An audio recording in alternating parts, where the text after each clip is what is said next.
안녕하세요, 공감장입니다. 요즘 제 주변에 결혼을 앞두고 있거나 사회초년생들 또는 반계약이 끝나가서 연장을 하거나 새롭게 방을 구하시는 분들의 문의 전화가 많이 오는데요. 나 지금 집을 계약하려고 하는데 뭐를 알아야 할까? 이런 분들은 딱 두 가지 성향으로 나뉩니다. 알아볼 거 다 알아보고 저한테 확인을 하시는 분들, 그리고 정말 아무것도 모르시는 백지 상태인 분들. 근데 중요한 건 지금 계약서를 쓰러 가고 있다는 거예요. 이럴 경우 제가 정말 중요한 몇 가지 팁을 알려줍니다. 혹시 지금 계약서를 쓰러 가고 계신다면 잠깐 멈추셔서 이 영상 시청 후 가시면 도움이 될 겁니다. 자, 이제 공인중개사 사무실에 도착을 합니다. 편안하게 앉아서 대기를 하고 있습니다. 커피도 마시고 물도 마시고 비타오백도 마시고 이런 시간에 멍 때리지 마시고 확인해야 할 사항이 꼭 있습니다. 너무 티나게 둘러보지는 마시고 사무실을 한번 쓱 둘러봅니다. 그러면 자격증, 등록증, 공제증서, 수수료율표 이렇게 4개가 걸려 있습니다. 공인중개사법에서 이렇게 4개는 무조건 걸어놓고 영업을 하라고 정해져 있는 내용이기 때문에 꼭 걸려 있습니다. 자격증 등록증에는 추가로 공인중개사의 사진까지 걸려 있어요. 사진을 보고 계약서를 작성을 준비를 하는 공인중개사를 봤는데 사진과 너무 틀리게 생겼다든지 남자 사진이 걸려 있는데 여자다, 아니면 아예 자격증이 안 걸려 있는 경우도 있어요. 그러면 꼭 왜 그런지 물어보셔야 됩니다. 물어봤는데 갑자기 땀을 뻘뻘 흘리던지 뭐 갑자기 어버버버버 뭐 이런다 그러면 그대로 일어나셔서 나오셔가지고 해당 시군구청에 가셔서 민원을 제기하시면 됩니다. 계약은 절대 하시면 안 되고요. 자, 이제 계약서와 등기부등본을 확인을 할 건데요. 계약서와 등기부등본은 일단 준비가 되어 있을 거예요. 자, 그럼 확인 들어갑니다. 일단 기본적으로 지금 계약하려고 하는 집 주소는 알고 있으셔야 돼요. 옆 건물이나 옆집을 계약할 수도 있으니까요. 집을 보고 나오실 때 아니면 계약하러 가는 길에라도 한번 들리셔서 건물 전면부에 보면 대부분 주소 표시가 되어 있습니다. 이 주소를 꼭 알고 가셔야 되고요. 제일 위에 소재지에서 주소가 적혀져 있습니다. 이 주소가 내가 알고 있는 주소가 맞는지, 그리고 임대할 부분, 이 부분이죠. 내 호수가 잘 적혀 있는지 확인을 해주시면 됩니다.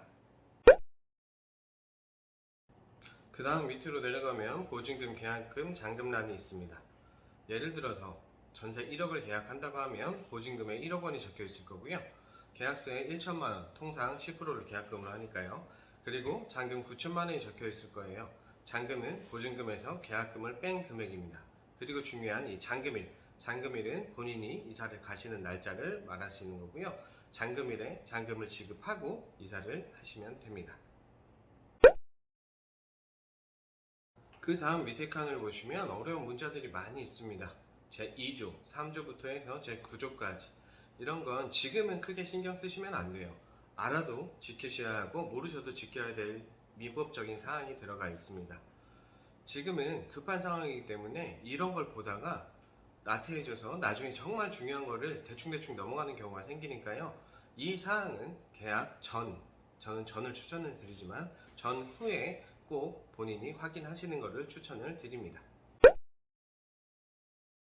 특약사항은 임대인 즉 집주인과 임차인 본인들이겠죠. 이 둘의 약속을 저장하는 공간입니다. 내용은 대부분 관리비 내역이나 옵션 내역, 그리고 집주인 계좌번호가 적혀 있고요. 건물 융자와 나보다 먼저 들어간 사람들이 가지고 있는 보증금, 즉 집주인이 지고 있는 빚에 대한 경우가 적혀져 있습니다. 보통의 경우 이런 빚에 대한 내용은 확인 설명서에 적는데 특약사항에 적는 분들도 계십니다. 전세로 들어가시는 분들은 이 부분도 확인을 철저하게 하셔야 돼요. 조금 더 자세한 확인은 영상을 하나 더 만들어야 할 분량이기에 다음에 영상을 하나 제작할 거니까요. 그 부분을 확인을 하시면 되고요. 특약사항에서 중요한 사항은 설명을 충분히 들어보고 궁금한 게 있으면 이해가 될 때까지 질문을 해서 이해를 하셔야 됩니다. 그리고 내 생각과 틀리다 그러면 지워달라고 하셔도 돼요. 나중에 특약에 써있지 않느냐, 우리가 그때 이렇게 약속을 하지 않았느냐 하면 할 말이 없어지니까요. 예를 들어서 화장실에 똥을 싸면 변기가 막히니까 안 된다, 이런 말도 안 되는 특약이 들어가는 경우가 있으니까요. 충분히 합의하시고 작성하시면 됩니다. 자, 이제 가장 중요한 인적사항에 대해서 나와 있습니다. 제일 위에 임대인 집주인이죠. 그 아래 임차인 본인들입니다. 그리고 중개사무소 인적사항에 대해서 작성이 될 거고요. 집주인의 인적사항 확인을 하셔야 되는데 이 부분을 어떻게 확인을 하시냐? 첫째, 집주인 신분증 4번이 복사가 되어 있을 거예요. 공인중개사분께서 설명을 해주실 거고요. 집주인 신분증을 만약에 안 보여준다 그러면 보여달라고 요구를 하시면 됩니다. 집주인 신분증 4번을 보시면 집주인분과 얼굴을 한번 비교를 해보시고요. 그리고 계약서의 인적사항란, 셋째, 등기부등본의 갑구, 즉 소유자에 관한 사항인데요.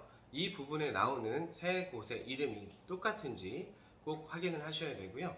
그리고 오늘의 마지막 그리고 가장 중요한 키포인트입니다.